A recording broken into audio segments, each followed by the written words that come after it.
Nzambe. Ok, na site internet www.lenazarien.com. Pour qu'on ait l'information sur la mission de monsieur chrétien, quand on a venu voir ces dénommés, pasteur, pasteur Nzambe en général, boye ba koleka, pose contact na site internet au monene, boye ba ko l'excellente information na bino plus possible. Nzamba pour la bino. Katina maboko na yo, yonde bomoy na ngai, yo zali Nzambe na mawa. www.lenazarien.com. Site d'atterrissage à la présence du Seigneur, vous permettant de distinguer les vrais défauts pour faire face aux manœuvres diaboliques du temps de la fin. Le Nazaréen.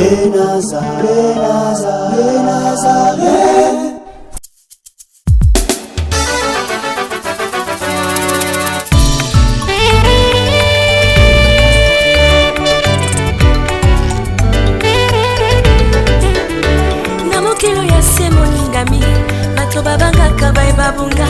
na mokilo ya se moningami bato saka bato ba moyen miso moto mona kamola yite miso moto mona kamola yite e mona kao ezali pembeni. Or tout ce qui brille ne pas de l'or, or tout ce qui brille ne pas de l'or.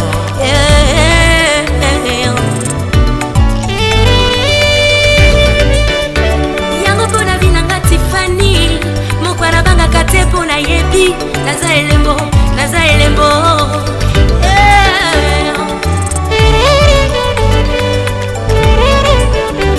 ekoko banga banga te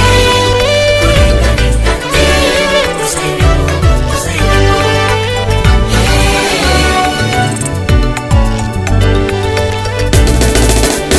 motuna na tuni eyano nazozela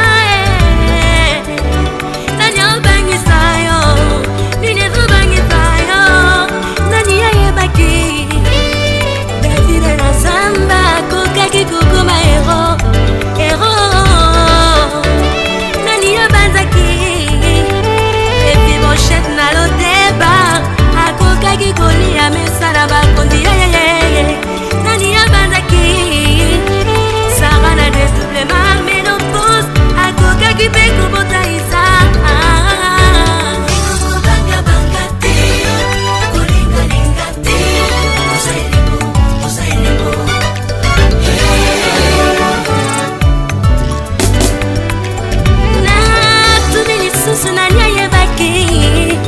Joseph na prison akokaki kokoma ministre na mboka bapaya Nzamba yebaki po atia. Alléluia bien-aimé. Oyebi ntango bato bamonaka yo moto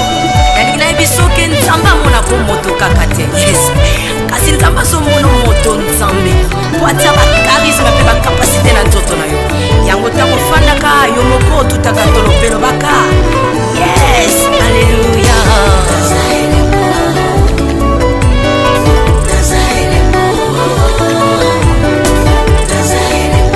Elembo Nzambe na nzoto na ngai ezonginga.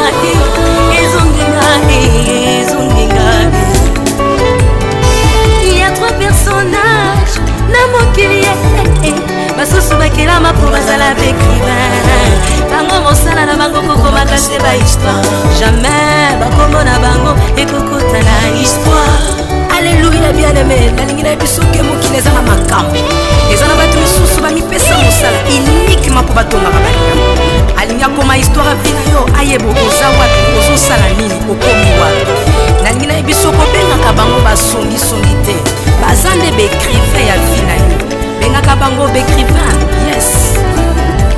Merci beaucoup, nous sommes déjà de retour. Je disais tout au début de l'émission que nous sommes là dans le cadre de votre émission témoignage Bisika Batbamou Loboko na Nzambe, ba expérimenter makamuna nkolo Yesu Masia, ba expérimenter na satana bakinda luka batu msute. Ba ka luka la âme le servant de l'Éternel Bisika wapi mafuta paix cette fois-ci Jésus-Christ au sang de Lazaréen comme le lion de la tribu de Juda MJ Pro. Est-ce qu'on peut sang de les Nazaréens comme le lion de la tribu des Juda. Le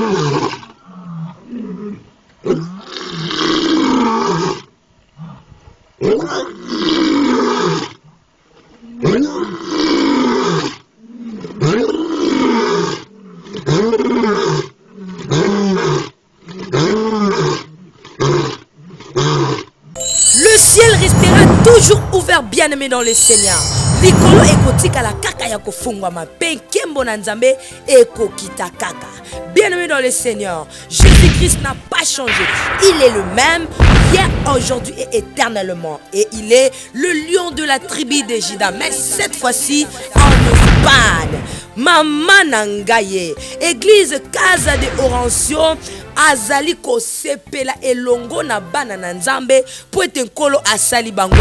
ngolu mama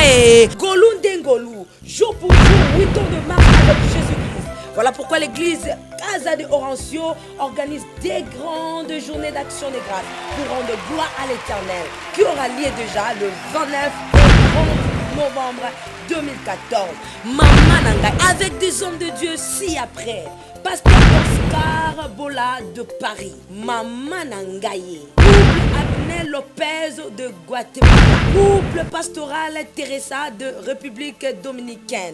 la sœur Osmarie Mena de Venezuela, et enfin le pasteur Albert Okoko, hôte de l'événement. Bien-aimé dans les Seigneurs, célébrons avec Jésus-Christ le président de l'église Casa de Orancio. Pour tout contact, veuillez appeler.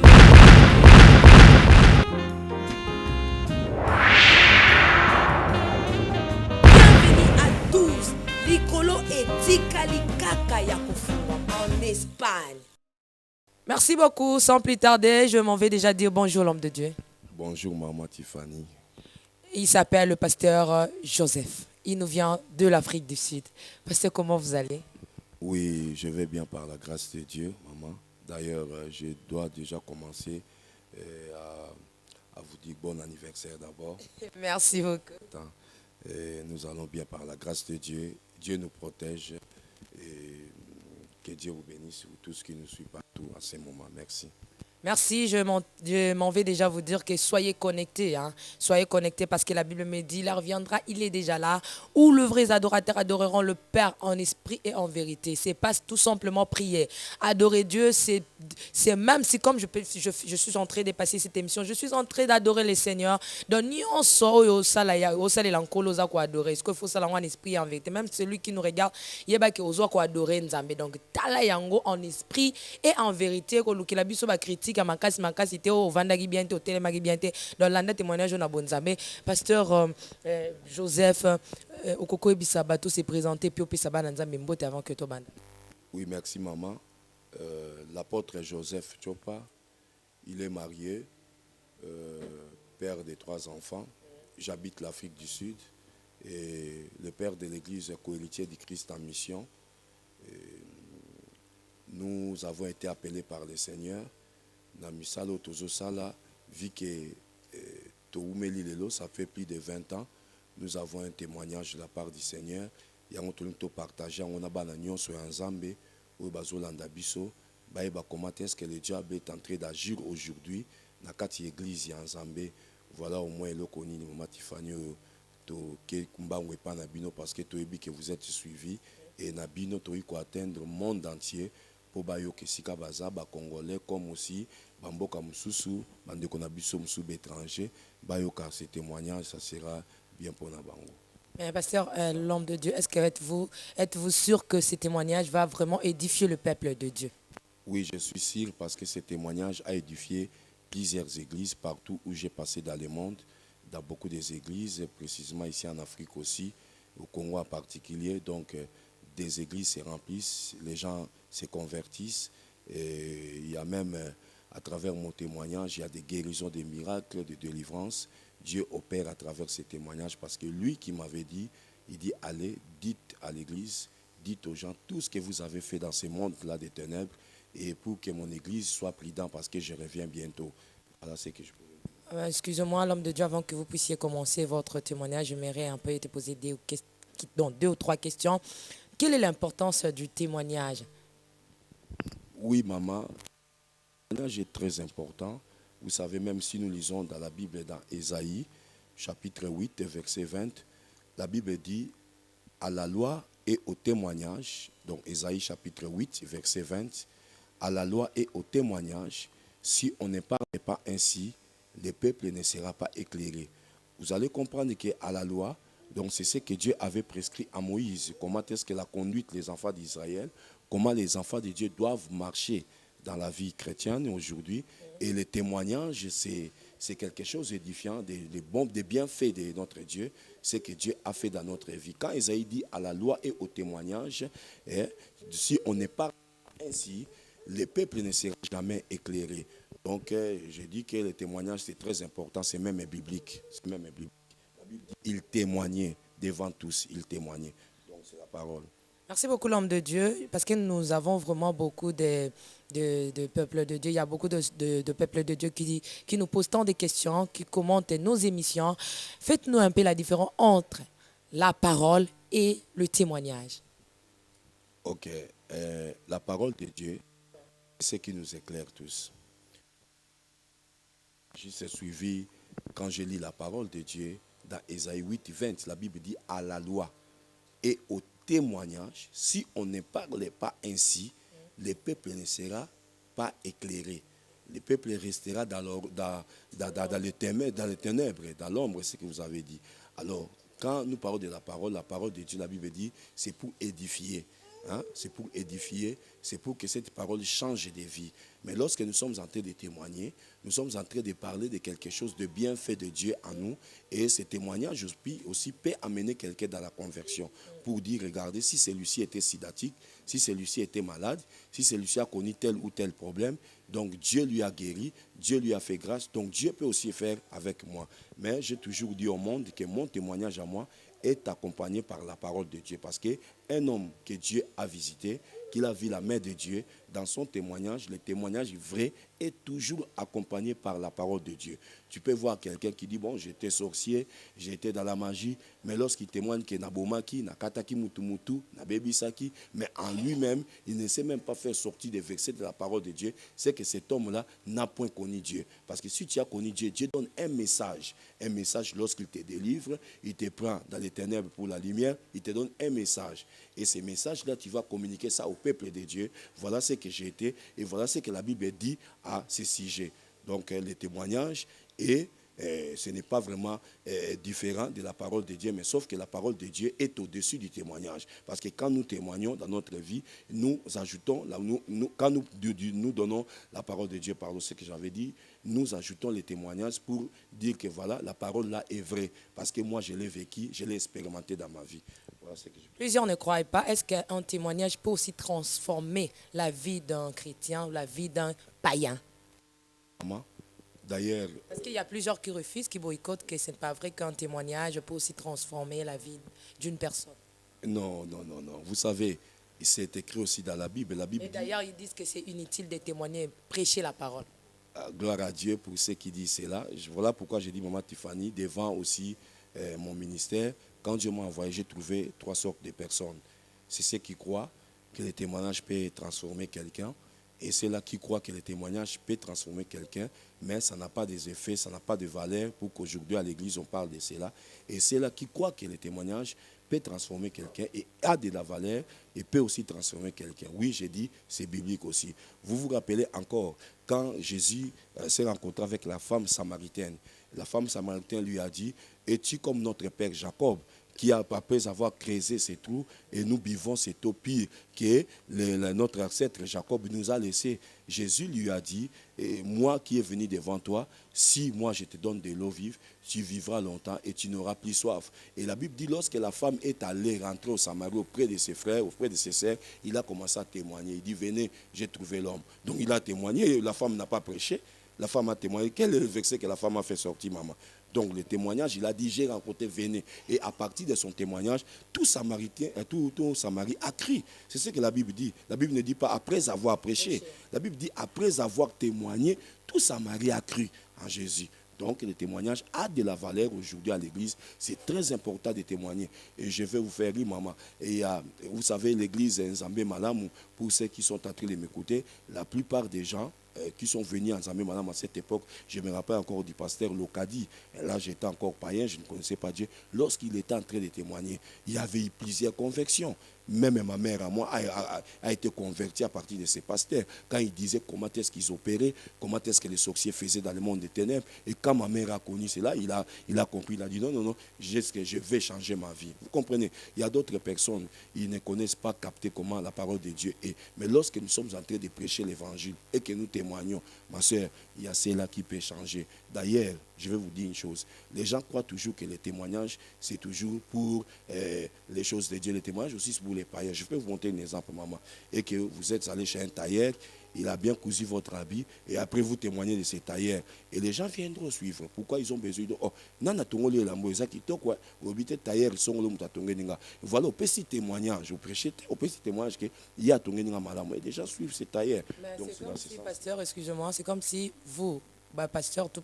tous ces gens-là que vous venez témoigner, c'est comme si vous voulez faire croire biso bondimisa biso makamoko boye na makasi nesika oyo molimo mosantu andimisa bato bozoya na ba complexe makasi bozoya na ba konabite ko bakisa na bate na ko bakisa ya makasi ou comment? Bon, merci beaucoup. Vous savez, quand les gens ont vu les apôtres en train de prêcher, qu'est-ce qu'ils ont dit? Ce sont des gens sans instruction. Vous comprenez? Mais ils étaient étonnés de voir, mais comment est-ce que bateau batangate, bateau baibaki makamute, bateau basaki na université te, mais bazolo ba makambo makasi boy. Nous ne pouvons pas impressionner des gens, maman. On dit toujours que non, quand on parle de témoignages, c'est pour prendre les adeptes en captif, c'est pour leur dire écoutez, venez, pour donner la gloire au diable. Non, nous ne donnons pas la gloire au diable. L'église, nazo comme mabatute na kobanga, l'église azo mabatute pour aller bané ko kanga batu. Non, c'est même pas ça, maman. Donc c'est faux ce qu'ils disent là. Le témoignage est vrai, la parole de Dieu est plus vraie. Mais c'est pas vous, veuillez moi te poser, je m'aimerais un peu te poser cette question, excusez-moi. Mais là, bateau a témoigné même partout où api, pasteur ça les remarques, c'est comme si vous avez pour benda bandimi na bango, pour faire croire bandimi na bango que bino boza spécial na ba témoignage na bino, donc bandimi na bango ba komi mingi ko bandimi ya Yesu Masia o ba pesaki bango ba komi ko croire mingi na bino na ba témoignage na bino makasi yango ba lobi faut bo arrêter na ba témoignage beaucoup na ba prédication. Merci. Je crois que Bao Bakolanda Biso, ils ont applaudir après, Bakoloba oui. Mon quoi bateau kuta sa fierté, bateau bazo témoigner. Dans zone sakengai, na témoigner kate, na zaka ndoki, na liaka liboko mutu, na bomaka mutu, na boma mama, na boma baleki non. Je témoigne à la lumière de la parole de Dieu. Bon, pasteur bazo bazo témoigner, eza po ba benda bandimi na bango. Eza na mutu moko taza na mondimi mama. Bandimi na biso nyonso baza Yesu Kristo Masia. Eza na mundimi moko te oyo aza mundimi ya mutu. Mundimi moko te aoki kobongama pona témoignage. Mundimi moko te aoki ko changer, pardon, mundimi moko te aoki kolanda, pardon, je rectifie, aoki kolanda pasteur moko songolo pona témoignage. Mundimi moko te aoki kolanda pasteur moko songolo pona miracle. Na ko ebisa ke soki eza pona témoignage, to soki eza pona miracle, mais nazo ebisa tango balobi ke tout Samari cru. Yo kasi Samari nyonso na 100% bonso bandimaki ko banda roi na si matin, so babi tout Samari cru, c'est-à-dire de majorité na bango bandimaki. Ozoka mama. Bon, ceux qui tokei pe tolo bana ba miracle par exemple, o ba pasteur mususu parce que nazo yo kapé na yebi, ngamo na za moko oyo na telemena kate mena lobaka likamwana ke ezapo na miracle tende l'église fait comme aminene parce que Yesu asali miracle ba ekokanga Yesu. Mama tifani tango ba ekokanga Yesu, Bible zo ba ke ba o ba ye ba limba simba ba kwei. Bon pani bato wana ba kwei ke ba mona ki miracle wana, ba kolanda Yesu te. Ibantu atoma Pierre azui licheta kati mutulito ina miso abasoda ba bengi ba mbolombo na lingala. Azui litoi wana Yesu azongisi litoi. Mais bato wana ba ikolo ba ke o muto azongisa litoi ya muto ba si ba kati to landa ye pona miracle. Non non mama, c'est faux. Bato wana bazoluka moyen moko ya koyeba ko déstabiliser ebi ebele na koyebi so matifani. Voilà même que nzamba sali grâce eza matin on a lobaka. Plusieurs sont venus dans les églises, ils étaient des magiciens, ils étaient des féticheurs, on les connaît très bien, ils ont changé seulement les camps, baye na bakisi na bango, baye na bakindoki na bango, ya biloko na bango bazwaki kala, baye ko bebisa église, nde nzamba ebisa kinga lobi, kende ebisa bana nzambe, totalisa bango comment est-ce que l'église est comme lelo maman na kati église ils en a deux sortes de personnes. La Bible dit c'est Dieu qui a envoyé ceux qui étaient sauvés à l'église, mais il y a certaines personnes qui se sont déjà glissées parmi nous, comme Jude 4 verset 4, c'est en train de dire ça. Jude a dit car il s'est glissé parmi vous les gens dont la condamnation a été écrite depuis longtemps, des impies qui changent la grâce de notre Seigneur Jésus-Christ en dissolution, qui réunit notre seul maître. Faites très attention, ceux qui m'ont dit que témoigner jamais, wana akang église parce que yemoko pe pasteur avec qui sakaba témoignage, moi si mon katelemi papa alléluia amen. Nazaraki na kiste na biki, nazaraki na miome na biki, nazaraki ndiboma na biki ezapeka témoignage maman. Donc tout bondi sa témoignage te ezamala mais où yazoloba na témoignage, où yaza na base te en tout cas wana le pasteur, je vous donne raison des hommes de Dieu parce que beaucoup de témoignages baza na base te où yakola sabana na Nzambe na témoignage baza koloba. Mais balobi pe ya solo bino bat bozo ya ba témoignage comme si bolingi mbongo makasi témoignage ndambu mbongo ebele. Bon, ceux qui bazali bazo sala Nzamba limbisa bango mais biso toza bongo te tozolanda nde Yesu maman. Merci beaucoup. On peut déjà commencer notre témoignage, le témoignage de l'homme de Dieu. Ça va vraiment vous édifier. J'ai eu le temps de suivre ce témoignage. Nasina yoka ki yango ngamoko parce que na salle audition et puis na pesi yango na peuple de Dieu ce qui nkolo a sungi ngai ce qui nkolo. En tout cas, c'est un homme de Dieu que je connais hein.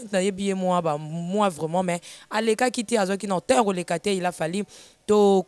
za prière il a fallu to kola pesa d'ailleurs que to tourna kina mais simbité il te comprendre que kola linga qui était na tawana mais lelo kolo a cp on peut vous dire que nous sommes vraiment na beya musala o tozola la pongité jour et nuit, tout travaillant, na ba prière, na ba recherche, na nion surtout pour que tu aies pu no biloko ya malonga. Donc ti pasteur a zonga Afrique d'ici d'ailleurs que tout ko ya le long de tozo tourner na ye. Donc recevez cela dans vos maisons. Bon appétit pasteur, on peut déjà commencer.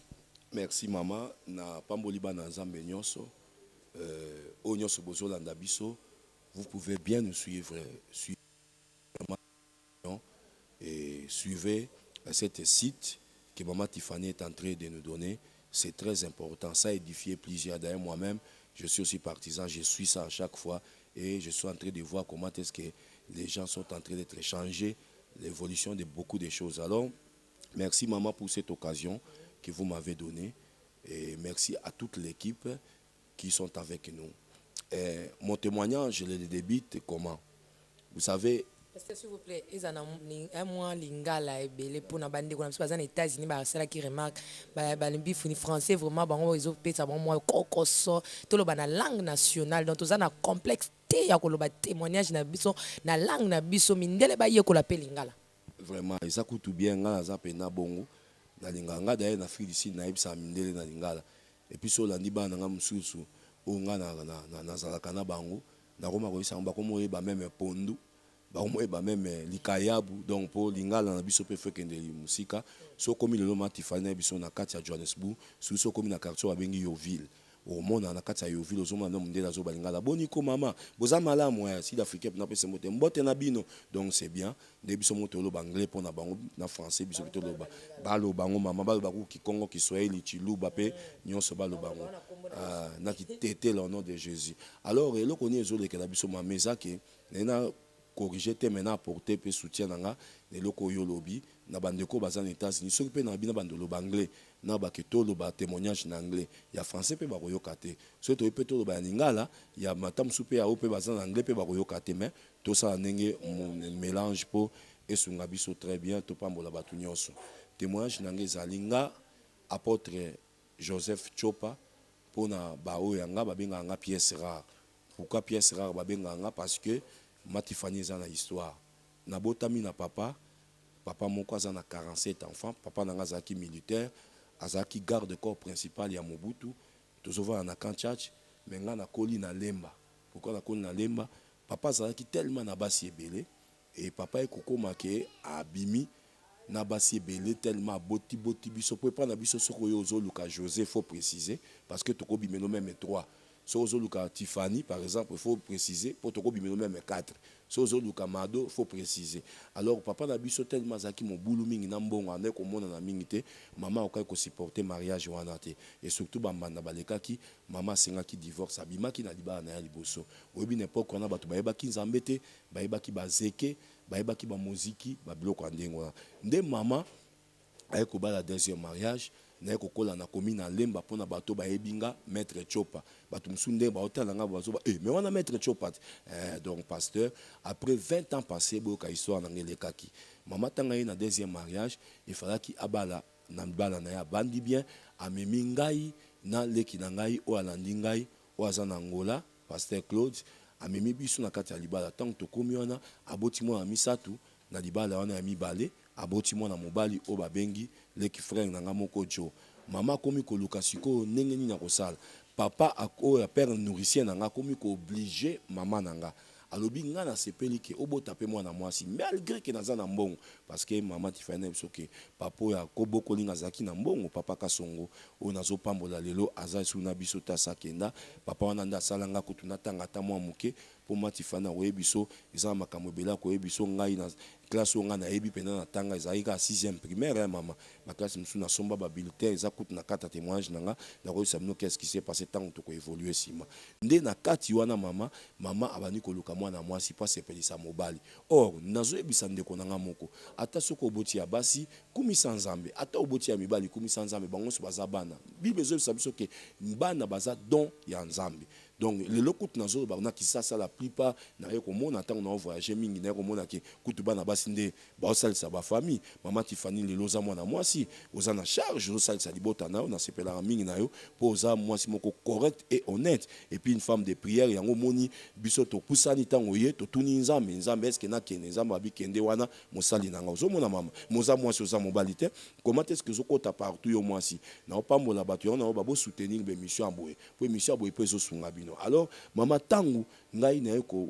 toeko na lemba na biso mwana bana mwana misato abotami epa ya mama na libala mibale mama siko akoki ko perdre libala na ete po baninga bakomolo bababi Pauline po mama nanga komune zaka Pauline okito o baimba imba na banzembo boyebi mama komi ko lokabi mais comment est-ce que na okosala pona mwana mwasi abundani ti rien nde moninga na eko ebisa e omoni bibezo lo bana correction que les mauvaises compagnies corrompent des bonnes mecs tokeba na ba o tozana bango comme baninga ndo moni ata na poto mama Tiffany mabale bele zokufa makambo bele zo ma ata na États-Unis batu bibino batu bobina lo balingala na lo banglete boyebi ke mabale bele zokufa pona baninga ba mauvaise compagnie soko zo tambola na ndumba ko suka ndumba soko zo tambola na ba divorcer ko koma divorcer mwasi abali azo tambola par exemple mama Tiffany na mwasi abalate mais yebisanga nanu ata yo moko boko sola ndenge ni langage za moko te oya bali afala me na mobali face ko la bilamo face na bo mais oya bali ta zo biso ngana bimiti ngana ke boîte ngana ke boy voilà pourquoi makambo le kaki mama ke ko trouver moninga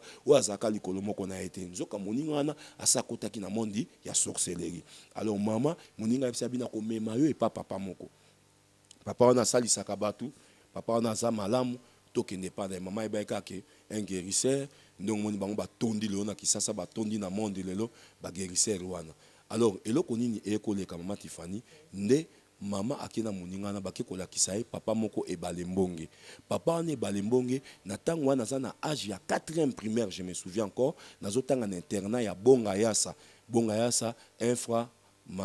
kindondo bato baebinga batanga nanga bazomona ngata na poto baza ba camarade nanga na poto papa mama partout naza baninga partout parce que totanga na bango tokoli na une bonne vie. Alors na kati wana siko mama tango ake mutu wana ebisa bi o femme pourquoi tu as peur? Tu as besoin d'une fille, n'ayez pas peur, femme. Je te donnerai quelque chose. Abi, amenez-moi lobby, me menangai maki, me menangai pe na taba moko. Me taba no komema, ko simbae na nzoto te na posona ete, simbae na singa. Mama bimi di banda na moninga tuni moninga bi mais X pour na boy kotanga kombo, abi, je m'excuse abi X. Mais comment est-ce que muto ayebinga okito, Pauline? Naza na mbongo ebele mais ndenge ni azo senga ngai maki kaka na taba uli asenga nga ba mbongo ayeba kite or soko moni na monde wana bazo senga okoti quelque part ba osenga le koloko maki pigeon soso yakato bo masala bo kata yeba ngo déjà que pasteur wana to mutu wana to prophète wana to nganga wana yeba ka asengi yo mutu pigeon makila kaka po etanga maki esika bo moyebi maka ntaba obi kitaba ndenge za makila so bakati taba ebima basa on a boudin yo moko yebi donc zedo ko baliaka nde siko mama akei après demain aye kozonga na biloko mibale abi pesa nga maki apesi mama na nga maki wana mama ye moko azoloba lokwa ndika chapeau na nga boye mama sani eza boye bache maki na kati sans moto sans eloko moko maki komi kotoka maki toki ebeli abisi mama na nga zwa moto ezate mai ezate me maki ebeli mama tu comprends loko wana abili yango wana eza mwana wa mwasi tangu mama ale abi siko nga na kosala nini lokola nga na pesi yo maki yeba ke ngai na retour pesa nga pe taba tangu apesi mama taba ta mama pa zui taba na biko simba ye na posote simba ye na singa nde mama zui taba apesi moto wana abi à partir d'aujourd'hui femme to sali échange nga na pesi yo mwasi yo po pesi nga mwana na liboso mobali oh nyonso to wana ye mo mama mutayaki nango na maki na ntaba siko comme échange na ndenge ni ekomi échange po omoni mama na ndai koloba na oke banganga bakosaka bato omoni kayebisi mama yakaka na maki yaka na ntaba omona makambo na kosaela ma prière na kosaela mama ndimi tango aye nango mama azui ayebisi zwa maki lia mama azui maki wana ale de retour abi zwa taba pesa nga taba tango mama pesi taba taba komi na maboko na yo oh pouvoir yanganga eza nini eza ke tango yo moko o remettre eloko na maboko na yo nanga aussi longtemps no remettre été aussi longtemps no ndimité aussi longtemps no pesité yeba kaza na pouvoir likolo na yo te mais tango yo zue eloko pesiye c'est-à-dire yo moko mutomite ki akomi na pouvoir likolo na yo mingi bazo souffrir mama Tiffany aujourd'hui balongwa bake na poto bakanisi bakimi balien na bango bake na États-Unis bakanisi bakimi balien na bango nzoka bakimi balien te bozaka kana kata balien parce que okendaka na ndako nganga moko yo so bosana na yo oyebika ke leka to ba memaka bino na ndako moko po basali sabino tango zaka bana mike ba memaka bino po batale eloko ebungi na ndako nini ebungi nini ezangi yo muto yibaki bache eloko moko na litoi to nini ekangaka yo yeba ngo lokwa ko nyataka kama kolone panganga ba print na yo esetika le panganga mama ne mama tango apesi biloko na muto wana azui taba wana abina mama femme yo zo boya ke ngai nazui mwana na mobali olinga te ngande mutu natinda ki yo oyawa te yo mutu ayi koluka mwana mwasi efala ko tuna mibeko nini o eza awa avant yo zo mwana mwasi otuna ki mibeko te mama Tiffany nganga ko yebisa o mibeko te le premier jour akoya ko yebiso mibeko kaka tangu yo so simbi tangu yo so pesiye tangu akomi na possession na yo ndako yebisa o yebiki ko sote kombo eza mabe oyebike ko pola mbula eza mabe mais tangu ngana yake fa ko yebisanga oye koluka kisi mais mibeko na biso ezaka boye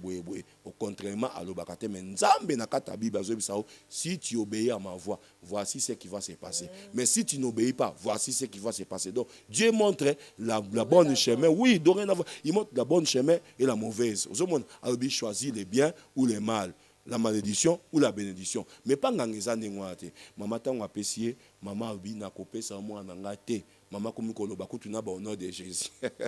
akomi koloba na bonheur de Jésus ngele le zaka na batu mususu au nom de Jésus sans effet est-ce que Yesu wana zakati na mama Yesu zo bonheur de zakati na ote nde ngangazu tabana bi pour la kisa démonstration mama Tiffany azui taba abwaki na miroir taba koti na miroir na beti tango nganga na beti miroir na bimi na culotte na nga interne mama lobi na culotte no ya kaki o bande ko ata interne na chemise wana nga na zate na interne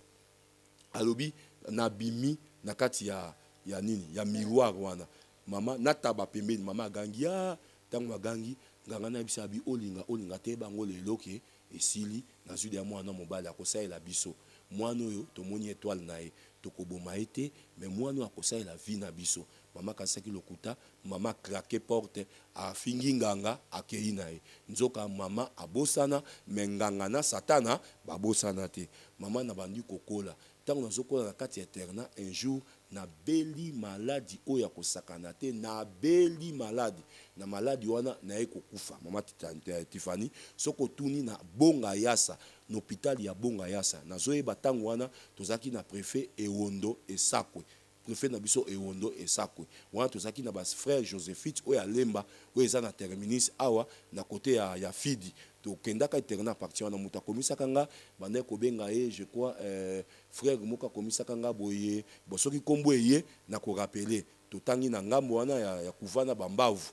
totangi na bato belé ba ignorance lelo na bato musu ba na politique ba yebinga bien na parlement ba yebinga bien. Alors na kati wana mama siko ayeba kiti na eko bela na eko kufa mama ba zwinga ba bombinga premier jour que Christ okufi pas na kufa okufa nde bato bazolinga te mais ya siko mabe wana nde bazo comprendre te. Mais ce que la Bible dit, si les morts ne ressuscitent point, c'est que Christ non plus n'a pas été ressuscité. Ils doivent comprendre ces choses-là. Deuxième jour, bazo bongisa ngana cercueil ngai tuna ba camarade nyonso ba yebi bana lemba ba yebi bazo bongisa ngana cercueil ke bakende kokundanga mwana kufi ba benga mama na foni. Le temps maman azoya comme azaki na mbongo mingi azoya na lankizer poti bandundu na bonga yasa tango mama azakoya trop tard ba yebi bakende kokundanga tango bazokende kundanga babongisi nga batinga bilamba ya bana interna ba gants pembe biloko na zolo batienga ba coton batienga biloko na chaussette pembe na eziye bakalisusu nazaka mona mukeme ezana mutu nanga tilelo tozo pesa témoignage au te poto influencer mutu. D'ailleurs ba oto bazoka nga est-ce que yoko longa na États-Unis pour kosamba na église nanga, est-ce que yoko longa na Londres pour kosamba na église nanga, yoko longa na Congo pour que nsamba ka olanda nga katina kisasa oyeba na pasteur non na koyeba nga na sina yeba na ngai ngasi na yeba est-ce que koyeba nezali soki mutani ayamba azana Yesu mama Tifani auta mwana Yesu akoyeba est-ce que biso tuzaba vedette poto yebana ngana koyebana na Yesu malamu eza oyebana na Nzambe ke oyebana na batamukili soki Nzamba yebi yo tata batamukili ba yebi yo mokili mumba ba yebi yo mais Nzamba yebi yo te ko sala nini mama est-ce que soki muta yebani nda sali nini ngana comprendre ke malamu Nzamba yebanga ke batamukili ba yebanga ta yo yebi no ngate mais Nzambe ayebanga c'est ce qui est important c'est ça. Alors to ngate poto yebana alors natango wana sikoyo na moni na kati ya cercueil mais nazo yoka makelele bazo bongisanga po babimisanga batambwisanga na interna ba collègue nanga bamona ngai ya suka bana classe quoi na bongisa ta wana bana classe bamona ngai ya suka bongo bakende kokunda ngai nde sikoyo na tango bazo bongisanga na kati wana esika babongisaka mutu interna wana bonga ya sapona bao bazo nanga bakola kuna bayebi bango moko sali ya morgue ezaki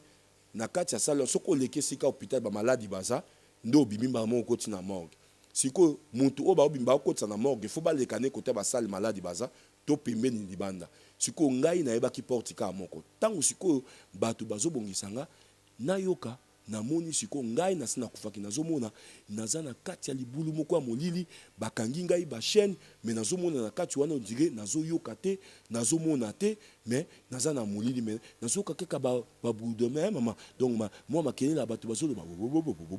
nazoko pante banane pendant que nazoyoka ngo mama directement namona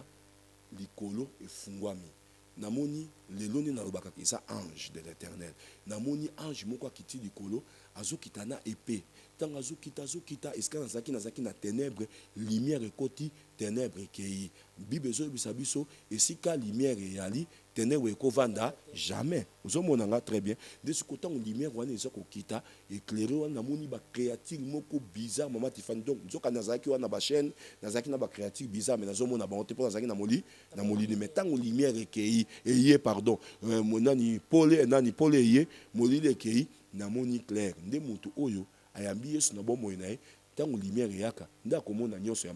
ya mabe ekei nde siko mutu wana ye akati ba chaîne na ngai nazomona elongi na ye te alataki fin le ya pembe azaki na bakable anor na maboko pe bakable anor na makolo na ye nde mutu wana yebisi nga alobi Joseph kombo na yo Joseph alobi nga na yebaki yo depuis bomwana na yo alobi na telema sikwa kati ba chaîne nanga asiminga loboko na tuni yo nani ayebisi nga lobi oyebi ngai toza mwana muke mais ngai na ko se révéler epai na yo sima alobi sima nga loboko na bi nazoko kotala elongi na yo te abi yo kotala elongi na nga te po ozokokufa kotala elongi na ngai te sima nga na loboko landanga na sima mais c'est biblique maman tant na tango ya Moïse nzamba yesu Moïse nini abi moi je serai devant toi toi sois derrière moi parce que si tu es devant moi tu ne pourras pas me voir devant sinon tu mourras mais ce que lobi bongo Moïse ça sima na c'est que banguna ya Moïse ba komona ye liboso ba osani ba kokufa nde yango moni yesu azwinga na maboko na ba kezaki ye moko yesu azwinga akomi kobimisanga akomi kokimisanga mbangwe tango zokimisanga lobi Joseph nzela yango abontenga chemin abi landa kaka nzela oyo tina suka okobima esika moko na nzela oyo mais mama Tiffany nana kolakisa mutu nzela eza Yesu te Bible ezoloba oui ezoloba na Jean à 14 azoloba que je suis le chemin la vie et la vérité donc c'est Jésus-Christ qui est le chemin il m'a montré le chemin il dit sors par ici mais moi je ne connaissais pas Dieu j'étais encore enfant je ne savais rien pourquoi je peux dire quelque chose et pas batou oyo ngai na monaki na kosa na lobake na monaki te mais on appelle soki na monaki na lobi na monaki te on appelle na kosi te mama le fona lobaki na monaki yango pona monaki nda bi na nga bitala nzela yango tanga singa nzela na komo kima bi ko tala simate kima tanga zo kima abi José par kima cours vite cours tanga zo babongo nazaki na kata cercueil na yebaka cercueil nazaki très cercueil basalinga ka ya mboka bo tanga bi José sors vite sors ba moko na docteur na infirmier o bazaki ko bongisanga bata bo loboko nanga e bouger mama Tiffany tango loboko e bouger na docteur na infirmière na muto azaki na salle de mort mbangu mama Tiffany bakimi donc bakimi na muki biloko mo komo bimanga na munoko lokola vert nazaka mwana muke nazo reconnaître ngo lisusu ezo bimanga na munoko lokola vert na moninga mwana muke me bakoto na matoi na longoli na tala boye na kata sanduku moni mwana te bo mwana moyi bate sanduku ezani me na ibiki oh cercueil seki likambo ezaki na kwei skotang na kwei na se cercueil landinga lokola nzamba bande ko protéger nga ezoki nga nzoto te na telemi oli na tambola na komi ko titibe po mutu nyonso oyo makile kangamaki oyo ba veine na kanga biloko nyonso nzoto kangamaki donc c'est-à-dire celui-là il a perdu des moyens moko ya kotambola so comme lokola moi bébé nazaki na moyen kotambola te ni na komi ko titibe pendant que na titibe na moni porte liboso nanga eska bango bakimaki nde na fungoli porte tant na fungoli porte na koti na couloir na bima boy na bimi na salle ya ba malade yokanga très bien de konanga na yambaka nanu Yesu te na yebaka nzambe te nazalaka mwana muke mais tango na bimi na salle ya ba malade yebaka ba malade o bayebi ke mwana oyo akufa abakotaki na lobi lelo ba moninga azobima mama na ba malade na ba aide malade na ba infirmier bazalaki mama malade musuku tande ko tambola te pendant 6 mois abande ko mama nazobisa ona kombo na Yesu ande ko tambola te pendant 6 mois tango nazobima malade atemi na beto akimi bazo sutuka libanda nde kabiki donc la puissance de la résurrection et biki sakabatu ebele s'il vous plaît, mais là, moi, je suis mouké parce que aux autres, on tellement lengi mingi et ça va bien le boye parce que frère n'a pas rabino bozo landa on a banda comme la humble servant de Dieu azali na plateau na batu oyo na batata oyo na basala nzambe oyo bakufa pe kolo azongisa bango la résurrection est réelle ko limiter nzambe te na ndenge na yo est-ce que soyi na basé le koki ko monisa mutu mais emonisi mutu Yesu Masiya abwaki so babi so ite crachat bazui yango basengisi yango na potopo ya tongo wa solo amunoko ebiki bakofunda ba mutu nana nous tasa na problème miso yo zo susu crachat na tongo ya solo sangisi na zelu or zelu soki koti na miso kaka zelu au moins on koma ka mal à l'aise au koma kaka boye siko ya zui zelu donc contrairement à la médecine tala na zo bisa ndeko moko wazola ndanga zo bota tasa na ba problème azana likamoko songolo na lobi ngaite na lobi Yesu akukwa ko visiter oza na foi oyo ozondima ndeko koma oyo ozondima te kokomela ote la résurrection est réelle la guérison est réelle des choses là est vrai na ko biso le kabalo kuta tala na zo bisa mutu moke Yesu asaki likambo oyo eza contre la médecine na Bible eza ko prouver au contre même l'histoire ngo bien aimé na ngina yebisa yo kangama na liloba ya nzambe ko kangama ko tia fois na koyoka yoka batute tika molimo mo santu a convaincu cette fois-ci au sein de les Nazaréens Jésus-Christ le lion de la tribu est-ce que MJ Pro plus coordinateur on peut cette fois-ci Jésus-Christ se tient au sein de les Nazaréens comme le lion de la tribu des Juda.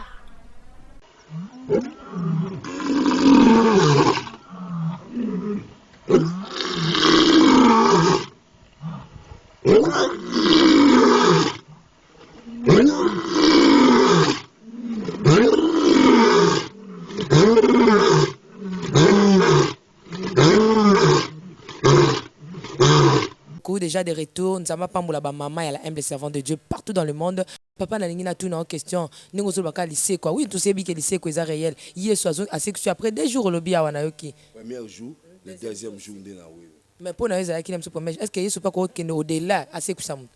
ça? C'est impossible été. Tout est possible à celui qui croit. Merci beaucoup papa, on peut continuer. Yango maman mo ndé ko lobake. Etinga lelo. Maman na zo na kombo na Yesu. Na ki ko s'hazarder te. Nazo soyi nanga tongo na bwaka na zelo mama na tia mutu na misu na kolobake te tant mususu te na kosala ngo te mais yesu asala kiango soki mutu pa ninga sala ngo azana kondima mama za mabete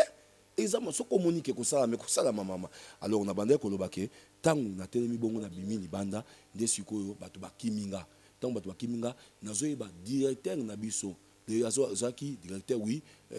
ewondo esakwe nde aye alubi te sango alubi mwano yo zomono akufaki te mwano yo akufaki po nzambe alakisa biso eloko nini ezalaki kati na ye me mwano aza na bomoi nzambe azongisi na bomoi po bamedecin badekaranga deja akufa ozomona batienga mpe na morgue me nzambe akoki kozala nayoki dernièrement awa nazalaki na Kisasa na mwa ya max ntango nayaki susu voyage nayoki mutu moko na morgue mama abeti morgue titititi abeti ti alembi baye komona mutu abimaki na kwei na se autaki op nana abimisaki wana donc asekwaki me bato bazalaki na soutien ya kosoutenir ye te ozomona bon c'est vrai que bato mususu basalaka barrêt cardiaque c'est vrai que bato mususu akufaki tasala arrêt cardiaque par erreur ya médecine ou biso tozala ngo évolué te tout ça mais ngai na yebi na kufaki parce que na monaki expérience na nzambe to ka to continuer alors tant on a bimi bongo baye kozwanga na mama bazwinga na yaki kozonga na Kisasa et na Kisasa mama kanisa ki nyonso sesili olia kanisa ke ezalaki erreur moko ya salaki akende pa nganga mama abosana na ye nyonso mama akotaka na ba muziki na ye akotaka na ba mombongo na ye akotaka na makamu na ye tout ça mama abosana ka nyonso alors ma sœur na ye kokoma na âge moko oyo balobake na komaki na âge ya 17 ans na âge ya 17 ans na ekobela malaria ou babengaka malaria cérébrale wana ezalaki selo bamédecin balobi malaria cérébrale wana nde ebelisi Joseph mutu mais ma sœur mon frère ozolandanga omoni ke diable azwaka ke eloko fadi naza koloba ke diable asalaka dini azwaka ke eloko moko ntango mosusu ozomona moto azomona ngo lokola pamba ye sikoyo ase couvrir na nsima ya maladi wana o cancer o ezalaki nango myome te ezalaki nango goitre te ezakaka fièvre kaka nzoka beti afrappe yango bana nzambe bofungola misu botika mutu akosaka bino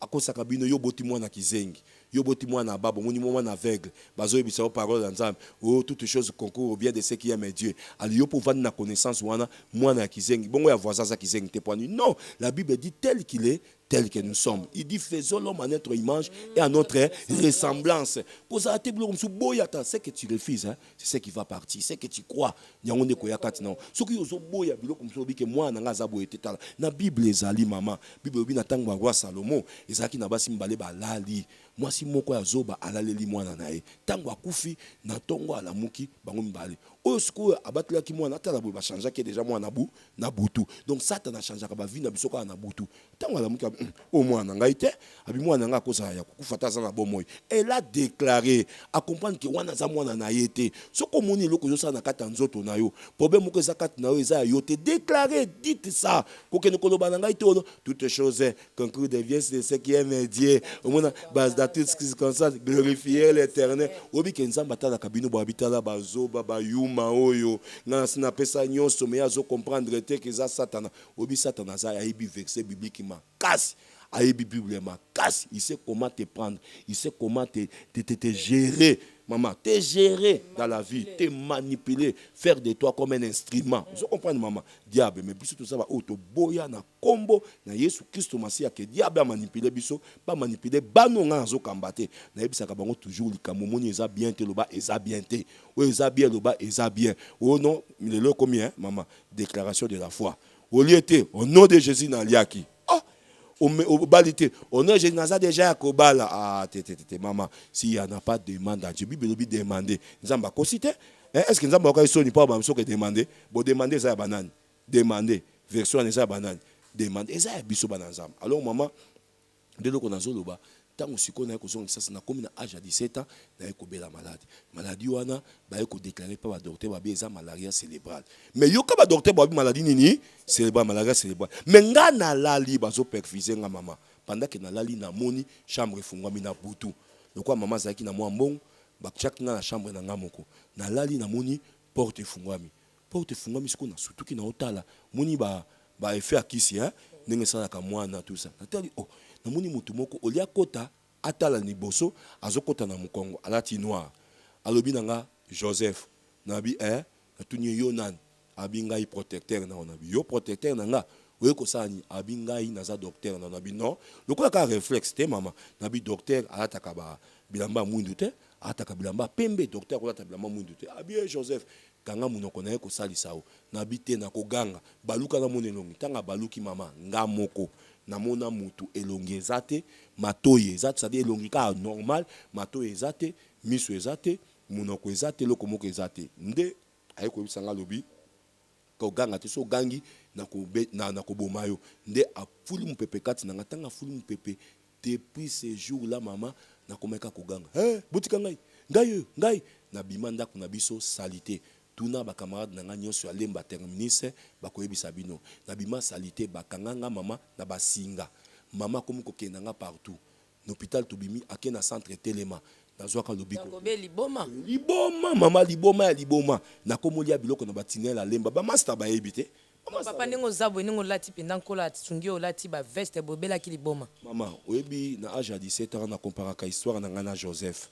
na comprendre que Joseph babundisa ki likola vision omoni soki muto nzamba chelo ko kati na ye bakobundisa ye mais bato liboso bakobundisa ezaka famille na yo oyebi bato musu na kamwa bango zolela pasteur azobundisa nga vraiment maman na ngai papa na ngai noko na ngai mais c'est normal ya na ngai mais c'est normal d'ailleurs ça c'est le niveau le plus bas du combat parce que ba Joseph bato bande ko bundisa liboso Joseph ezaki bande ko na ye donc famille na biso déjà premier niveau avant yo mona mwasi ya Potifar abundisa yo il faut passer d'abord par ta famille bakondima yo te ato salisa bango bakondima yo te ato pesa bango bakondima yo te nyonso saki bakondima yo te ato zo sambela ba basambela ka wapi kosambela nini ya mtima mabe nzoka yo so yebi nzambe bakondima yo te deuxième niveau ndo kutani na mwasi ya nani ya Potifar premier oui abali libanda okomona ya libanda te soki nano moni bitumba ya kati te c'est faux mama yoka bitumba nga kati saki nini et règle mama salaki moni que maman asaki yango inconsciemment bible zo ba que mon peuple périt par faute de connaissance ceux qui m'ont connaissance c'était à périr mazo ba mon peuple à moi est-ce que nzamba ba que le peuple d'ailleurs aba que batalibanda ba kinini bana na ye bazo bweba pona kozanga koyeba bana na ye bana nzambe na yo pe mwana nzambe zolo na ngai ozozanga koyeba bana na ye. Alors maman, qu'est-ce qui s'est passé maintenant? Na Joana beli di boma na komi kolia biloko na fulu na komi komela mai ya terrasse pona lia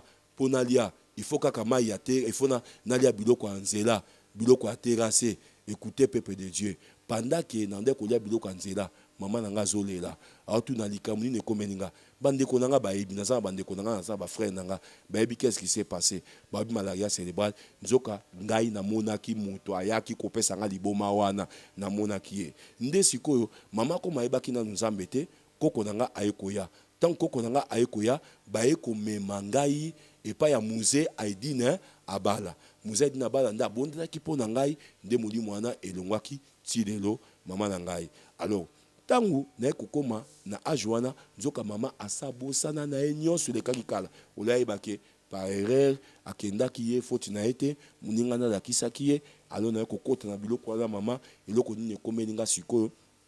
na âge ya 20 ans.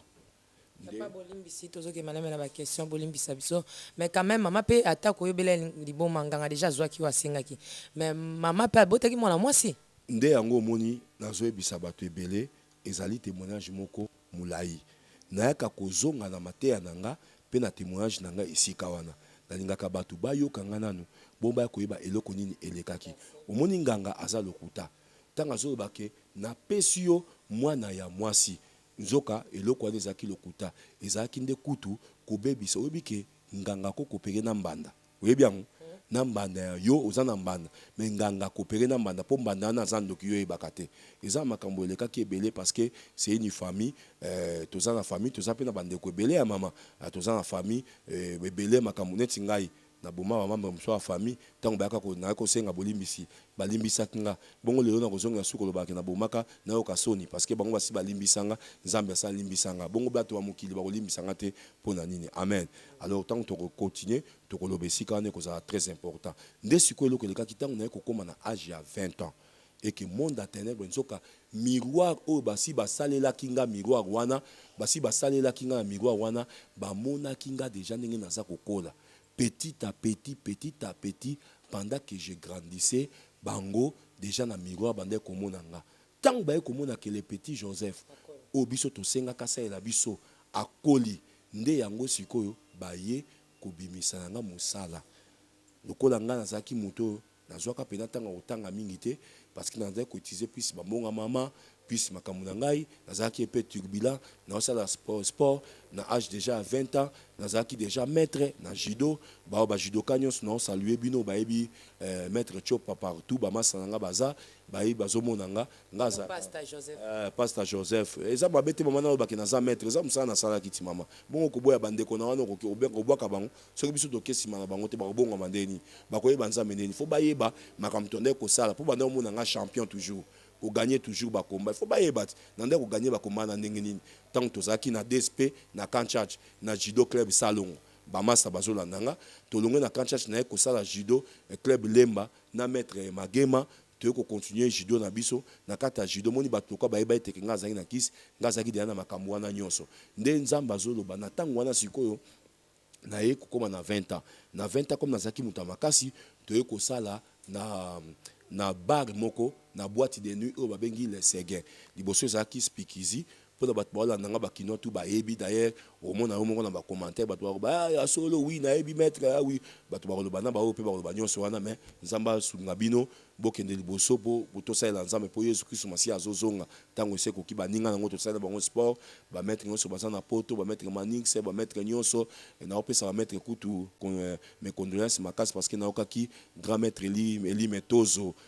capitaine major Tozo babisanga comme major akufaki bato bayebinga bazo kanga na geda tout ça alors qu'est-ce qui s'est passé na siko na âge à 20 ans na ye sikoyo kokota judo na judo wana sikoyo pardon na ye kosala musala wana zaki déjà maître na komaki déjà musika na judo nde sikoyo na ye kosala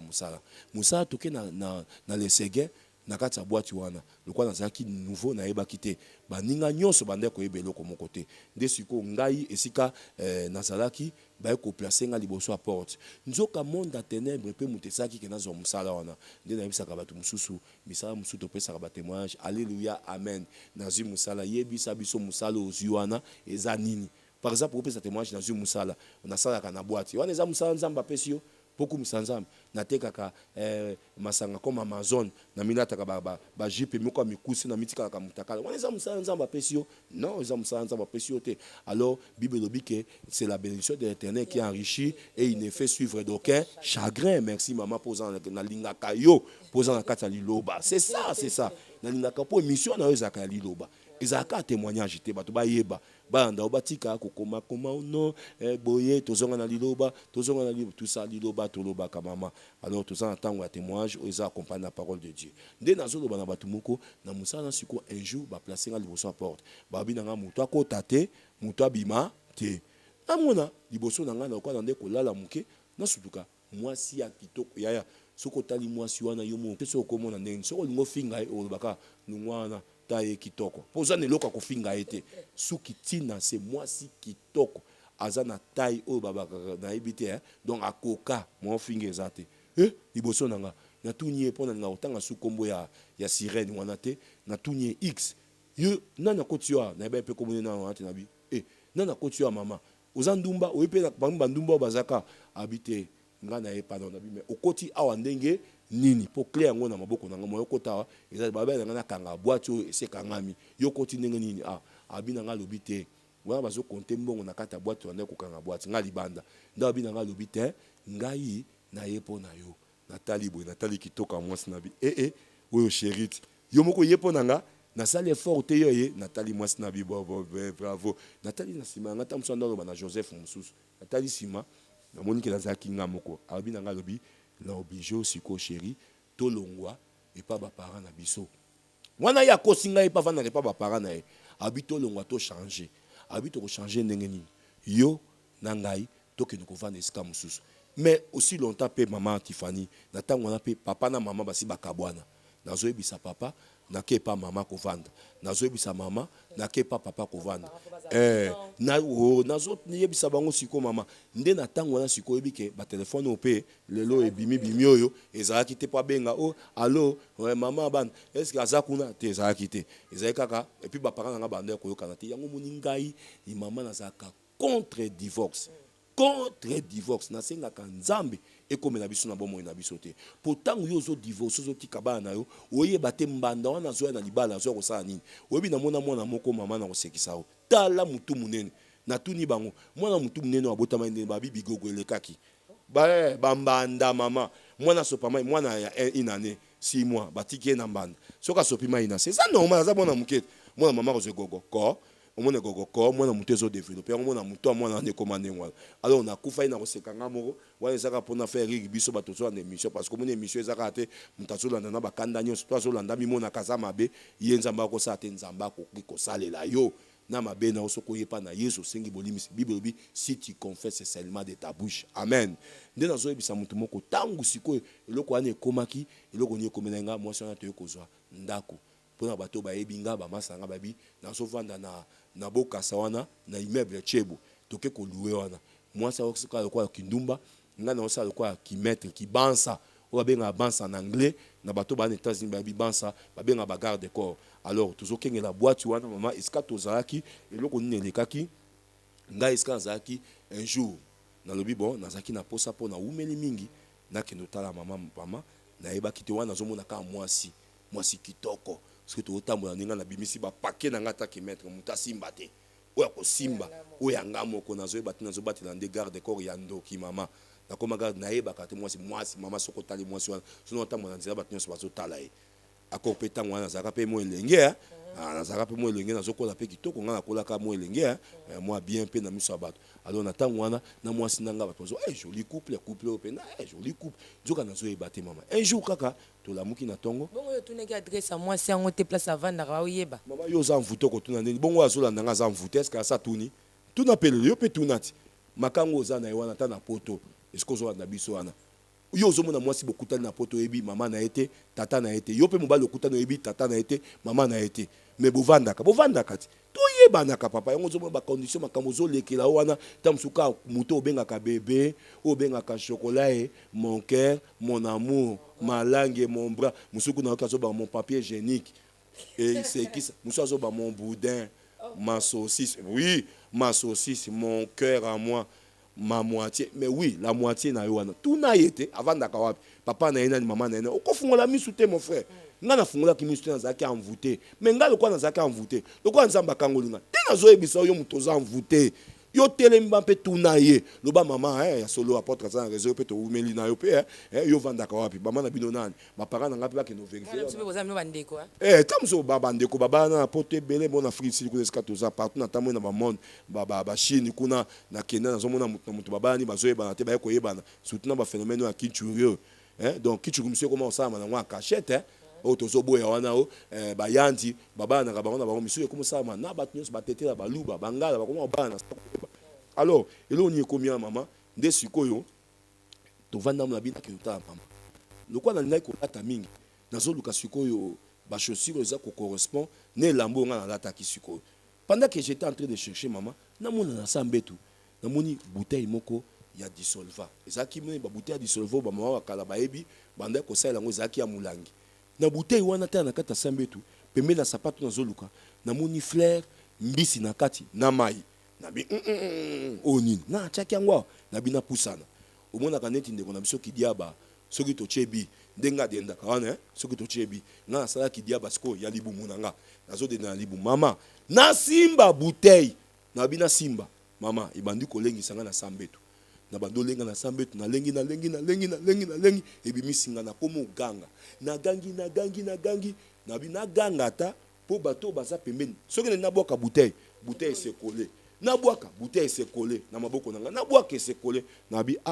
alors o ezali ka mususu na kati nanga sikoyo na yoki lokola mutu moko azoyebisanga na kati nanga zoloba mais obosani kombo bonde kokende na bomwana na église nzambe malamu o ezaki na terminus alemba mama sanga lemba baebi we nga no beta munda mama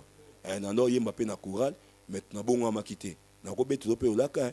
Bible tokotanga tika tososola Bible tokotanga mokanda na nzambe alleluya yondeko tango ya pasi esengo pemika katano bondela posambela mingi mokanda na nzambe donc na eba ko yemba me na bongo makite nde na zo yemba ba musicien pe ozo yemba obongo mite foza na Yesu yo rezate ko soko zo yemba nzambe nde okota lola faut bongo na nde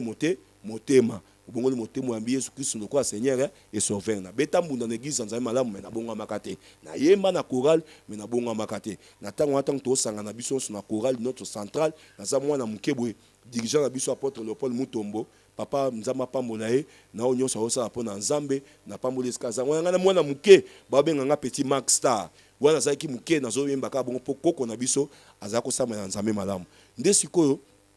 tango wana elekaki mama na nde koloba pona na tina ya 20 ans na ngata na komani na 20 ans siko na simba kubwaka mulangi esimbite na meka boy mama esimbite nde siko na ekobelela au nom de Jésus. Oh tango nazaki mwana muke mama Tiffany nazaki lokola pasteur ya baleki nanga pasteur ya ba camarade nanga soki to uti prière na koko mon ba mère tanga ba ka prière à loyenge soki to uti prière na koko toye na ndako na biso zaki na mole na lemba termis na kozwa bande konanga na komi pasteur to cha l'église to cha ya alléluia alléluia alléluia allez Yeshua on nom de Jésus on na ndako sa lokola ba pasteur ba ndako sa nga soki ya mwana mwa ninga nga bazokweya nabimi donc soko moni mwana azo sala eloko moko oyo ozomona mwana na wana azwaka ba miselekete apandi miselekete keba tamsu docteur ozokanga aninga vérifier bili na kati mun ba bili ya mama oto na beta bo mwana moi mso nga pasola mona biloko eza na bili wana eza nini keba mwana tamsu savant azoluka ye ba ngasko na zeka pasteur mais tout lelo semence wana eza kati na mwana yebaka ngo tamsu semence wana ozomona maka mwana na osala eza semence tamsu mwana na ozomoneka na mutuka jing chauffeur maman et puis chauffeur anini il y a esprit de vie poto boy esprit de mort oui bien maman esprit de mort eza sous comme un esprit de vie ozo comprendre alors chauffeur wana nde siko maman na zobisa mutu moko nde tangu sikoyo na gangi bouteille ekwei tango bouteille ekwei c'est alors na ko comprendre que Bible ezoloba quiconque omoni maman totanga Bible malamu Bible ezobisa sobi quiconque invoquera est-ce que Bible ezo préciser que moi nzambe kaka pour ceux qui moi nzambe kanda bela ka Yesu ngana to bonga mate pour tous zaki bato masu ya masumu donc quiconque invoquera que tu sois pécheur que tu as tué, même si tu as fait quelque chose de mal, la Bible dit quiconque invoquera le nom du Seigneur, il sera sauvé. Quand j'ai invoqué son nom, le Seigneur est venu, Jésus-Christ, et la bouteille qui était en train de me faire tituber, la bouteille est tombée. Tant que Kouiwana, Nabi,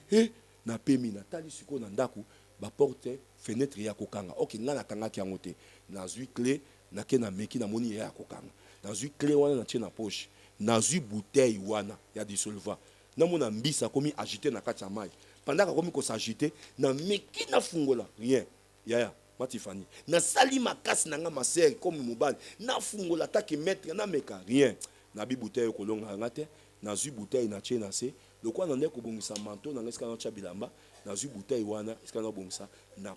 beti na bouteille po panza ko za molangi marteau na nga liboko marteau e bukani ngabi non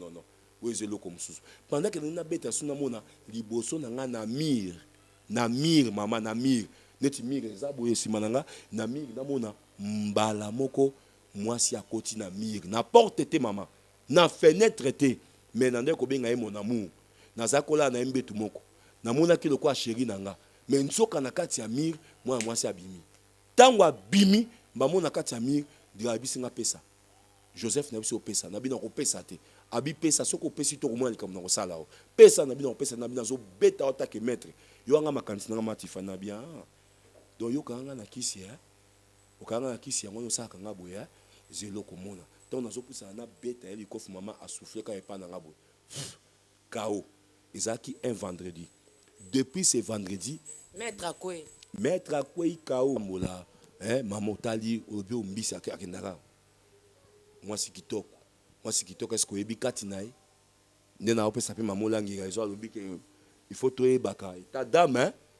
dame bateau to vanda bango eza très important nzamba pambola e lwandanga très bien de kozo andanga très bien nazo ba mutu moko na bi tangu sikoyo na kwei ezalaka vendredi na 23h na yebaka na ekolamuka lokola poto bano ko sa ba discussion na ye ti na ba discussion nyonso na ko comprendre que ayebisaki ngai mo singa na bi ezaki 23h na ekolamuka lokola dimanche donc après des jours dimanche na ba 23h na kweyaki na bilamba mettons na muki na sauter na linanga nzoka nazaki na mutakala mais tangu na bandaki na lalaki na kweyaki wana na ndo mona lokola na samai nazomela ba vin nzoka ezalaki rouge nzoka ezalaki makilanga na yebaki te nabalaki batisaki nge eloko moko lokola alliance batienga lokola bachenete ebelebe na nzoto nazalaki mutakala bongo bato bazalaki pembeni na nga wana bazalaki koto oyo bato koto oyo lopela mbisi bazalaki bongo nazalaki na samai je m'excuse nabi donc namuki namoni sigla na mpe mutakala mais azalaki lokola na mwa sani moko na loboko na ye sani wana na kati ya sani namoni mama misuni wana lokola batumba eza lokola batumba abi na nga Joseph vanda na kiti lokola nayebaki ke mwasi oyo aza lokola basi nyonso te navandi na kiti ntongo navandi na kiti abi yaka abi okobanda ozwa musuni moko oliaka mais musuni wana nazokotisa yango quelque part lokola nazalaki envoûté na ndimi azwi musuni moko bo eskize nga le tenge bato bazolanda nga akotisi yango na partie privée ya mwasi na nzoto ya mwasi akotisi abimisi apesi nga makila moko na nzoto nazopesa nga lokola neti sauce ya nalia misuni banda na botama nalia na musuni ya kitoko bongo te nalie nyonso esili ntango nyonso esili abisi nga bi Joseph bravo abeteli nga maboko nabi poni osala nga boye abite na osala boye te nazokomisa mutu munene abandotangela nga bakombo oyo peut-être nakosite boye te mais na kati par exemple ya balivre na nga to ya basilabisi na nga mama soki mutu alingi yango natangaka parce que à part ça nazwaka enseignement moko munene oyo tokopesa na émission na biso parce que nga témoignage na nga ça peut faire un mois aussi la terre pour na pesa ka enseignement nazwa na samai tant bakonde ko komisa nga mari de nuit ya batu pour nga koma mari de nuit nazobimela pena tali moi sikitoko boy na bimelio ndomona ka mama mutu wana aye ko botolo libala mobali wana abotolo libala otuna babotolo ndi na mwasi wana akoma de nuit na ye olimbisi papa eza toyebi te bino nyonso bozoya kaka o namonaki bato mosusu nasalaki boye tozosunga peuple de Dieu vraiment te parce que bazokomela biso mpe trop ya liboso na comprendre ke ezalaka biso nde moto oyo towumisaka témoignage donc témoignage ezali par rapport ya papa donc bozomona lelo tozotourne neti pendant 4 heures ou 3 heures du temps sikoyo admettons ke aza mpe na makambo na ye osala bavoyage parfois koko voyage funa nzela ya zonga tout ça patati patata yango monaki témoignage ezwila mosusu 6 mois 8 mois il y a un mois mais au moins que tu os allé ça un mois pour bande comme super baza fo ba témoignage na bango et les quand même papa bo sunga bana na nzambe te ata bo tanga ba komote mais bo perception ata moi que mutango ala ta kilo cha munene mutango azala ka miso ekonda bo tangi kombote c'est ça bo sunga bana na nzambe bonga pona kotanga kombo oyebi kenga mama Tiffany na yebi soko yebi netinga musicien moko boye musane ka kokangisa nga pona lo ba vérité mais azolanda nga nakutaka ne na cimetière naipika kolanda penga musane kokangisa azolukela batu nyonso ba problème ya lukela ka mokili mobimba ba problème olingo lingata ko lukela problème poni balobaki soki mutu ye moko par exemple mama natanga komoneni mutu atemi na télévision lobiki ngai mbobenga nga à partir d'aujourd'hui Tati Wata est-ce que akosibino bososi ko babisi ka Tati Wata kosilika mutu alobi ngai kombo na nga shetani eza na Swahili eza pe na arabe côté Arabie du Nord bazobenga shetani eza Satan mais soko mutu alobi bongo est-ce que akosibino ye moko alobi siko tango mutu akoloba ke yo loba ko za shetani allez akomi problème lokwa bango bayebani benga ba militaire moni biso toyebani te ya mama biso bina toyebani te yango moni bakangisaka biso po toyebani te biso toyebani na serre toyebani na nzambe toza na avocat moko yango na bima na ngaka ozomona na lobi vérité na bimi na ngaka bande comme sous basunga nga yo mona na koti boye ba pasteur ba temba bi non celui-ci il bénit l'église il bénit l'église les gens sont convertis à cause de lui, ils disent des choses vraies dit arobima ba bengi ba général ba bengi ba to fabi ti mutu na mona ka sara ne musa punda alors yango moni bino tanga ka bango wana ka de tosuto yebi papa bon côté na bino moko côté na bino moko ba chrétien oui ba faux pasteur baza toujours évoluer ngaku na fisi ba vansanga ba binanga ba bitala chopa omoni yoza komi munene mingi biso to ko biso nzambe mutasala nyonso to moni mama ça ko zo kata bozo opesa bango avant goût eloko bakoyoka. En tout cas je connais bien l'homme de Dieu ya tanga ne komba abombaka na été donc c'est le seul pasteur na landa zo tanga na ba kombo merci to marcher na nzela poto meka kusunga pe bato mususu eza très bien moni bato mususu lo ba commencer ngo ba polémique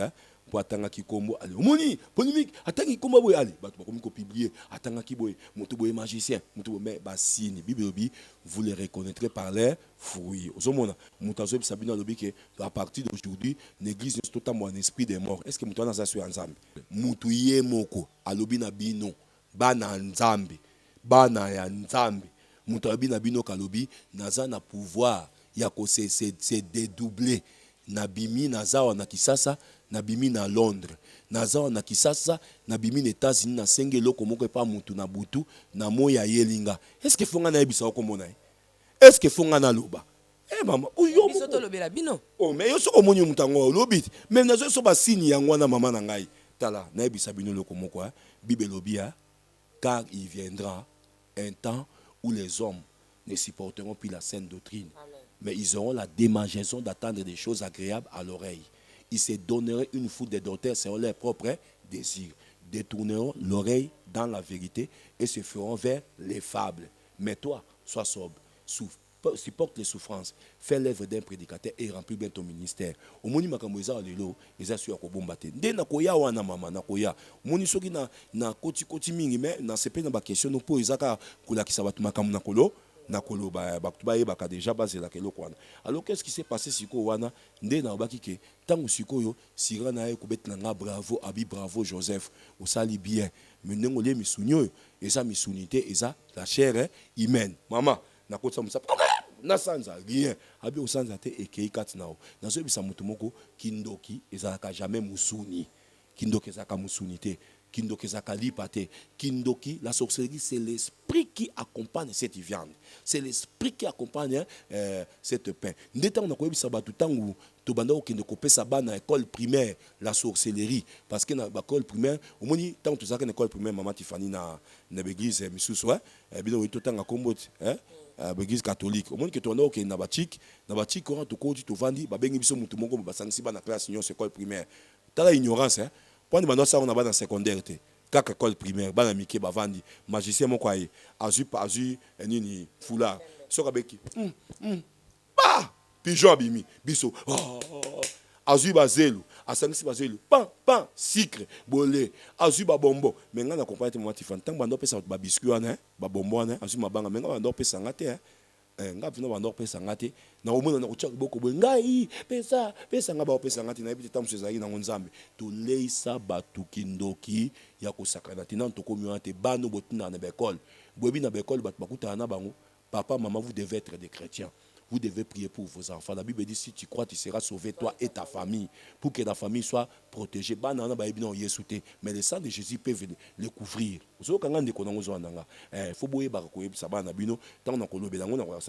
Qu'est-ce qui s'est passé? Comment est-ce que vous avez fait sorcellerie dans l'école? Alors, maman a acclamé, à Joseph, Naya qui est pas nayo, banda bomoa nayo,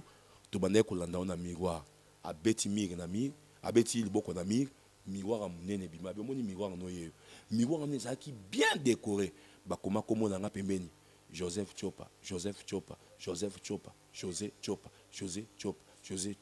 bo batu musu ska na kola mama benga nganzale moni papa nanga nzale wana ezai kombo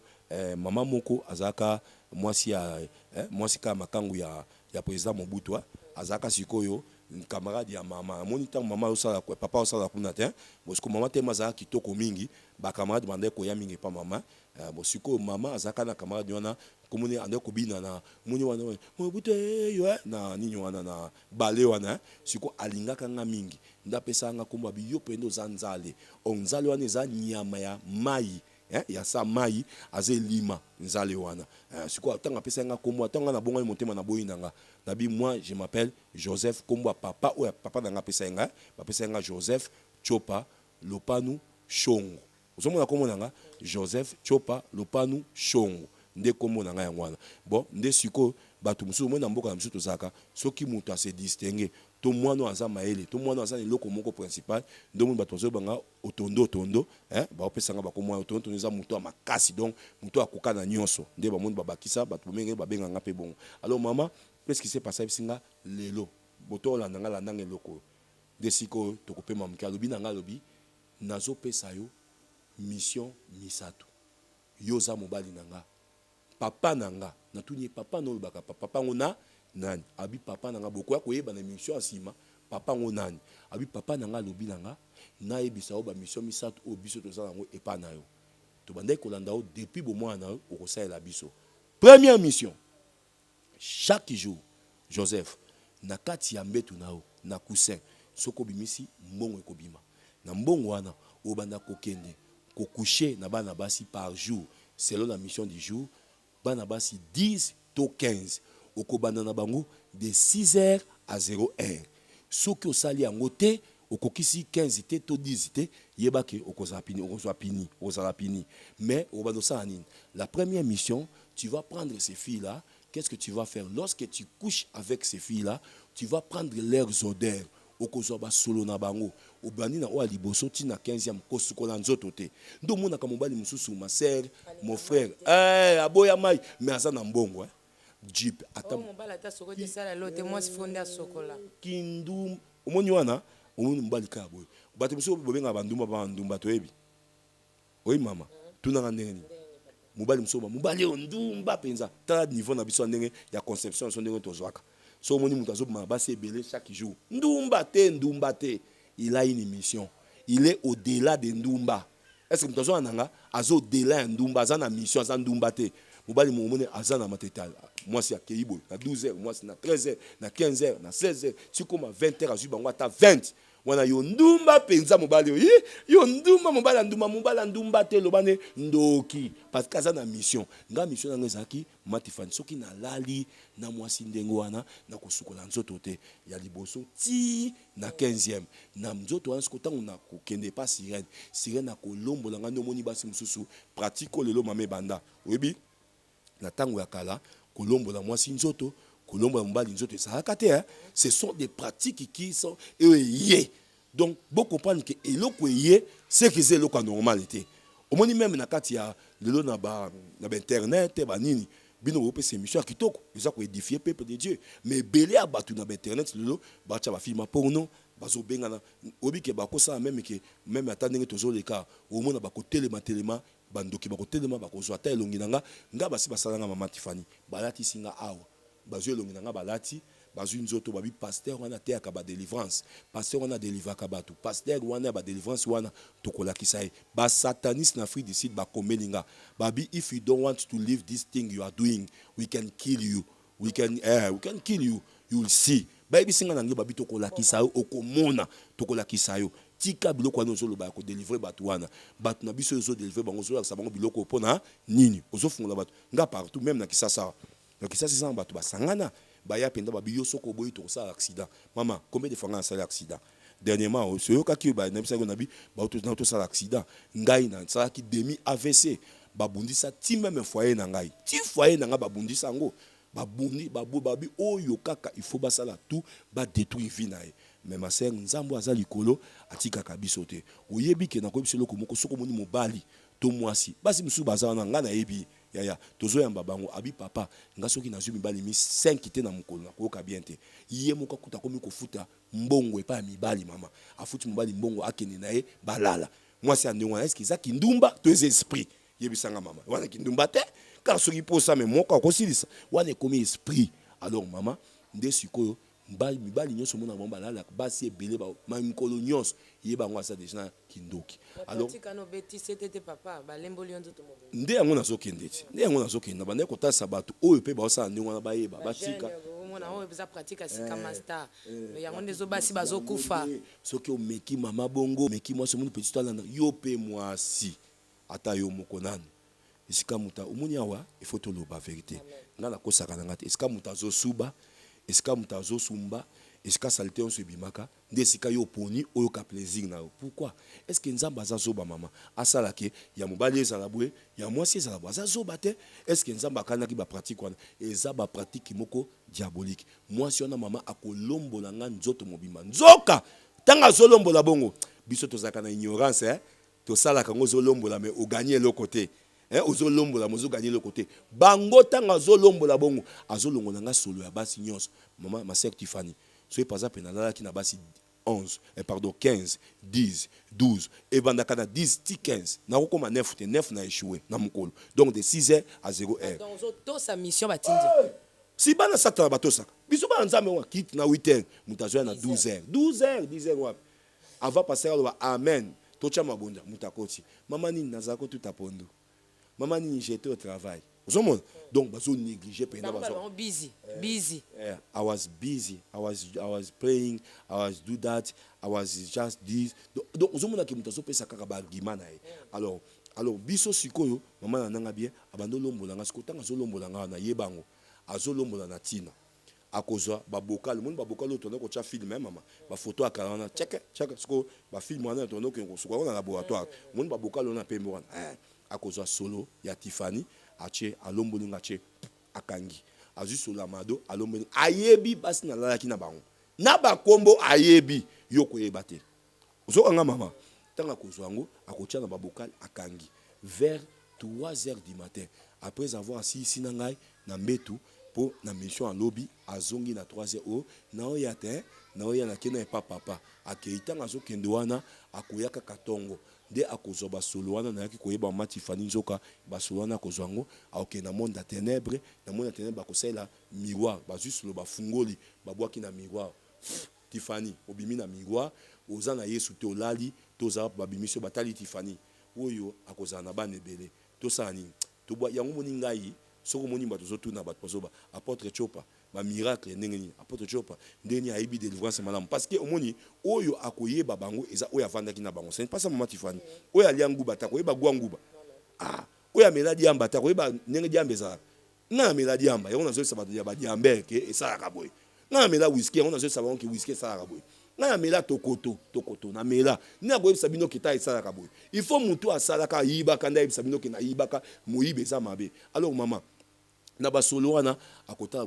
Tiffany akobala babengi démon moko ya célibat ba chekati na yo mais moni ke mbali wana bimaki na pesa ki $50 apesa ki €20 apesa ki €50 yo ndumba na poto zosala ndumba ya kisasa ndumba partout ozali yebisanga na yebisa yo loko moko mobali ozola la wana azana posa ya identité azana posa koyeba yo te mwasi oyo zokino linga na papa ya ndumba azana posa yeba yo te ye musala na yepesanga mbongo tango yo pesi ye mbongo azana posa yeba te uti wapi ovandaka wapi nde moni mobali muso abimi pa ndumba aye komemela mama maladi na ndako abimi na ndumba aye komemela bama démon na ndako parce que moi ça ndenge wana tango so bimi na moi ça ndenge wana mbala ndenge wana yeba ngo ndako ne komi déjà mabe nde sikoyo tanga kozoba solo wana aponi eloko tokosala mama na yebi eza na basi ebele mama tosala mabe na senga kanzambe bolimbisa sa limbisanga eza na yoto ozo na ngani na yebisa OK limbisanga pona sina senga bolimbisika ça fait 20 ans passé yo ozo landande témoignage histoire c'est le cas nde masio mama totali yo bo Tiffany kitoko ka ndingo sabu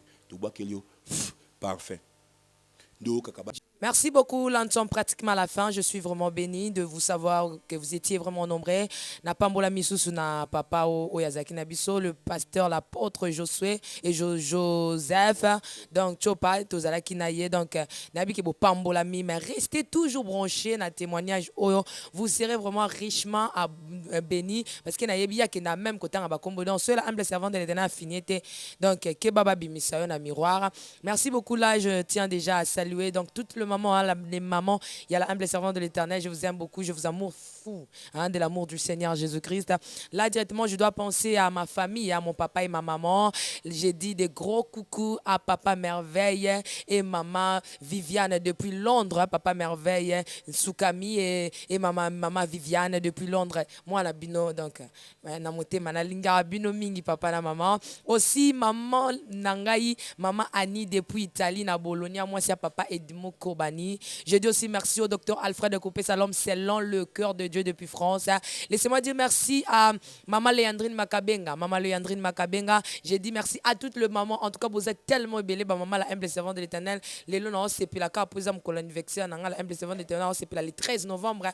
jour anniversaire, na étiquette un colo azwaloku. Merci à ma grande sœur propre, donc à ma grande sœur, celle qu'on appelle depuis Londres, donc elle s'appelle Judith Ngwaniel, Judith Ngwaniel, maman Nawanira depuis Londres. Je te fais des gros coucous à ma grande sœur aussi que j'aime bien, la grande sœur de la sœur Tiffany Mokwa, la grande sœur du cœur. Il y a Annie, donc Bissiko Zali na États-Unis, la humble servante de l'Éternel à Lingio Mingi, donc il y a Annie aussi na Katisakuna na Mboka Hollande. Na Romo na grande sœur Msusu donc Ndeko, donc c'est une sœur nangai que j'aime aussi bien. Auto partage à beaucoup. Bah tant c'est ma sœur Nangaï Nacha Boulela. Donc Dieu te bénisse, Bosé belé. Oh bolingala humble servant d'Éternel. Naba site nyonso chrétien ou pas, je vous aime beaucoup. Ba journaliste nyonso tout ba animateur tout. Oh ba osam cela qui toko ba monteur, ba sala ba héros dans l'ombre ya ba site nyonso tout. Na lingi bino mingi po bino ne mbozo sala que nangolo nzambe bo monisa biso. Tikete kola pambola bino mais j'aime beaucoup celui qu'on appelle Junior Pro Professionnalisme, toujours derrière la caméra, plus coordinateur, je t'aime bien, de gros coucou, restez toujours branchés, ne soyez pas paniqués, non plus agités dans votre site préféré, le site Abana Nzambe, les Nazaraïens, on se tient déjà debout avec l'homme de Dieu. Merci beaucoup, là on se salue déjà, hein, papa. Ciao.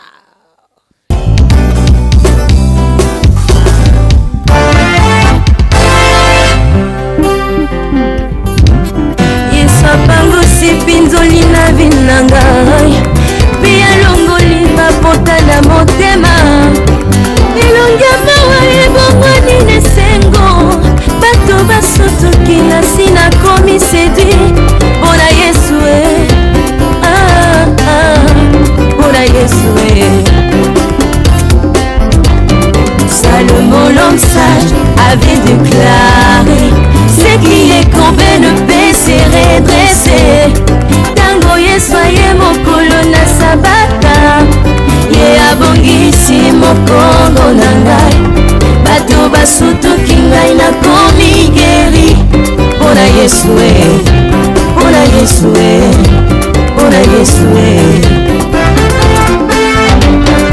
ngai oyo nafandaki na beteza nazangaka moto abwakanga na mai baoyo toyana bango babonga bayaki nsima na nga bazwa guérison ntango elomba belemi liboso na ngai alobi prend ton lit et marche nelamba na ye nasimbi nazwi guérison yango naza koinforme yo oyo babwakisama bikomba minzemba na bondeli boyoka na betela bino lisolo boyoka na yebisa bino